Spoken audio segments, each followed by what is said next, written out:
শুধু জয় না, ধরাছোঁয়ার বাইরে থেকেই সাদিক কায়েম এখন ঢাকা বিশ্ববিদ্যালয়ের নতুন ভিপি। তিনি এখন ডাকসুর ইতিহাসে শিবিরের প্রথম এবং একমাত্র ভিপি। 18 হলের মোট ফলাফলে ভিপি পদে সাদিক কায়েম পেয়েছেন 14,042 ভোট। ছাত্রদলের আবিদ পেয়েছেন 5,658 ভোট, অর্থাৎ অর্ধেকেরও কম। জয়ের চেয়ে জয়ের ব্যবধানটা সবচেয়ে বড় চমক সৃষ্টি করেছে। মাঝরাতে সাদিক কায়েমকে নামাজরত অবস্থায় দেখা যায়। ততক্ষণে অনেকেই ফলাফল অনুমান করে ফেলেছিল যে সাদিক কায়েমই হচ্ছেন ঢাবির নতুন ভিপি। ভিপি হওয়ার আগে সাদিক বলেছিলেন, ডাকসুর কাজ নেতা তৈরি করা নয়, বরং শিক্ষার্থীদের স্বার্থ হাসিল করা। এবার তা প্রমাণ করার পালা। ঢাবির বেশ কয়েকটি সমস্যা নিয়ে সাদিক কাজ করতে চান। 104 বছর পেরিয়ে গেলেও বিশ্ববিদ্যালয়ের শিক্ষার্থীদের আবাসন তথা থাকা নিয়ে নানান সংকট রয়ে গেছে। অনেক শিক্ষার্থী গ্রাম থেকে বড় স্বপ্ন নিয়ে ঢাবিতে এসে আবাসন সমস্যার কারণে হতাশায় ভোগেন। সাদিক এর সমাধান করতে চান। তার মতে শিক্ষার্থীদের এখনো খাবার নিয়ে চিন্তা করতে হয়, অথচ বিদেশি বিশ্ববিদ্যালয়গুলোতে শিক্ষার্থীদের এ ধরনের দুশ্চিন্তা নেই। এই সমস্যা নিরসনে কাজ করার কথা বলে তিনি জানিয়েছেন,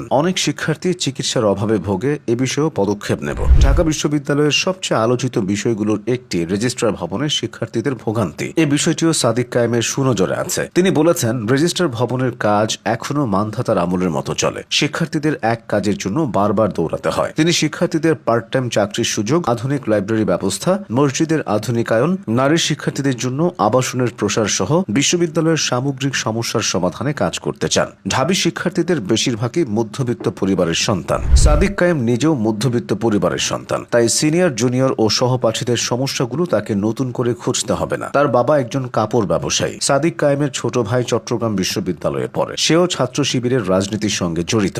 শিক্ষা জীবনের প্রতিটি ধাপে সাদিক কায়েম অপূর্ব মেধার পরিচয় দিয়ে গেছেন। তিনি খাগড়াছড়ি বায়তুস শরফ জব্বারিয়া আদর্শ মাদ্রাসা থেকে দাখিল পাশ করেন। এরপর চট্টগ্রামের বায়তুস শরফ থেকে আলিম পাশ করেন। সাদিক কায়েম যে এলাকা থেকে উঠে এসেছেন সেখান থেকে খুব কম ছেলেই পাবলিক ইউনিভার্সিটিতে জায়গা করে নিতে পারে। অ্যাডমিশন টেস্টে তিনি ঢাবিতে টিকে যান। প্রথমে রাষ্ট্রবিজ্ঞান নিয়ে অনার্স, এরপর একই বিভাগ থেকে মাস্টার্স করেছেন। গোটা বিশ্ববিদ্যালয়ে তিনি তৃতীয় হয়েছিলেন। স্নাতকে তার সিজিপিএ ছিল 3.78। স্কুল জীবন থেকেই সাদিক কায়েম গতানুগতিক পড়াশোনার বাইরে নানান কার্যক্রমের সঙ্গে সরব ছিলেন। নেতৃত্ব জিনিসটা তার অস্থিমজ্জায় মিশে আছে। তিনি পার্বত্য চট্টগ্রাম ছাত্র সংসদের সাবেক সভাপতি। তিনি হিল সোসাইটির সাবেক প্রতিষ্ঠাতা। এছাড়াও তিনি সেভ ইয়ুথ স্টুডেন্টস এগেইনস্ট ভায়োলেন্সের সাবেক ফ্যাসিলিটেটর। ঢাবিতে এসেও নিজেকে নানান কাজে যুক্ত করেছেন। তিনি সূর্য সেন হল অ্যাসোসিয়েশন অব পলিটিক্যাল সায়েন্সের সাবেক সাংগঠনিক সম্পাদক এবং বাংলাদেশ ইয়ুথ ইনিশিয়েটিভের সাবেক সাধারণ সম্পাদক। এত নেতৃত্বের অভিজ্ঞতা তিনি ঢেলে দিয়েছেন 2024 সালের জুলাই আন্দোলনে। তবে সাদিক কায়েমকে নিয়ে সমালোচনাও আছে। বিশেষ করে ছাত্রলীগের সঙ্গে তার সম্পৃক্ততা নিয়ে বেশ সমালোচনা হয়। হাসিনার পতনের প্রায় 1.5 মাস পর 21 সেপ্টেম্বর এক ফেসবুক স্ট্যাটাসে তিনি জানান, তিনি মূলত ঢাবি ছাত্র শিবিরের সভাপতি।